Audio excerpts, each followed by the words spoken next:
William Shakespeare was born in 1564. He was the eldest surviving son of John and Mary. At the age of 18, he married Anne Hathaway, who was at that time 26. Together, they had 3 children. He was a poet, playwright, and an actor. He made his own language by adopting words and borrowing phrases from another language. He also changed verbs into adjectives, connected words that have never been used before, also by adding prefixes and suffixes. And after that, he had made a whole lot of new words. Many of those words are still used in the English language today. His dream was to become a playwright. He wrote 36 plays, 154 sonnets, and 2 narrative poems.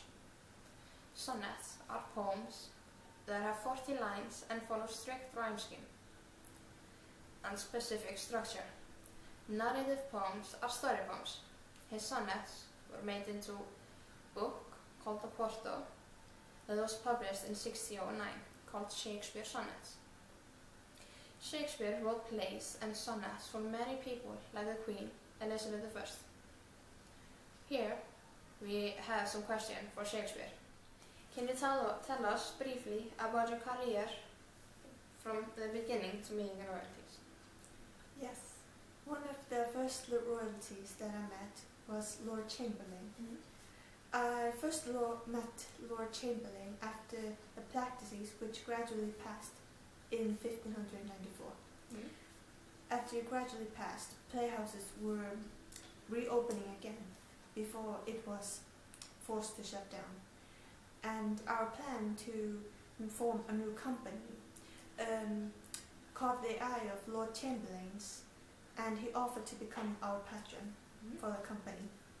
So therefore we were referred sometimes as Lord Chamberlain's men. And Lord Chamberlain was in charge of arranging entertainment for Queen Elizabeth I. Really? Yes. But as Lord Chamberlain's men, every play that we did had to be licensed by the Queen's censor. The censor would not allow anything to criticize the Queen, indirectly or directly. So a play about royalty was a very sensitive topic. So I can believe that. So later, in 1596, all plants in the city, the plays in the city, were banned by Queen Elizabeth. It was because of an unlicensed play about the Kirk government that opened at the Swan's Playhouse. So she had to ban all plays. Many companies went on tour, and so did we, to come to work outside London in small crowds and audiences to gain some money for the meanwhile. But as soon as we dared to come back, Queen Elizabeth, she was happy and glad to have us back. And she asked us to play at court 3 times at Christmas. And for a few years later, we met the Earl of Essex. He was the one who had fallen out with the Queen, and he sought out a revenge. He saw a chance to do that by asking us to stage a steering play that we could not do. And so he offered to pay twice for the play, so we did not decline. But even though he asked us to stage it, we of course could not do exactly as he said. We did not do everything exactly. So in the next day, when the Earl of Essex marched into the streets, Yes. he was caught by the Queen's spies. Ooh, that's terrible. Yes. And then later the Queen asked us why we had staged the band play. Mm-hmm. And we said we just couldn't resist the money. So Of course not. yes. That's why it's to pay. Yes. And she wasn't happy about our response. So to remind us what happens to traitors, she asked us to play the night before Essex execution. Mm-hmm. Yes. Yes.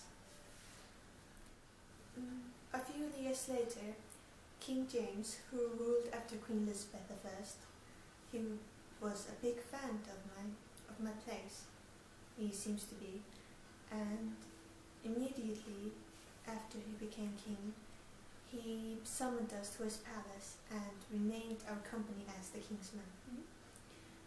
As for his coronation, he invited us to stage 3 comedies at Hampton Court Palace. What influence have you had on English language and plays and literature? I've enriched the English language by adding and changing the words. My plays have been shown and made known to many new people, and my literature has been made into new books and published all across the world, and along with my plays that have been made into books. Wow, that's a great, fame you got there. Yes. It was really nice to have you here, and thank you for coming. The pleasure is mine. Thank you very much.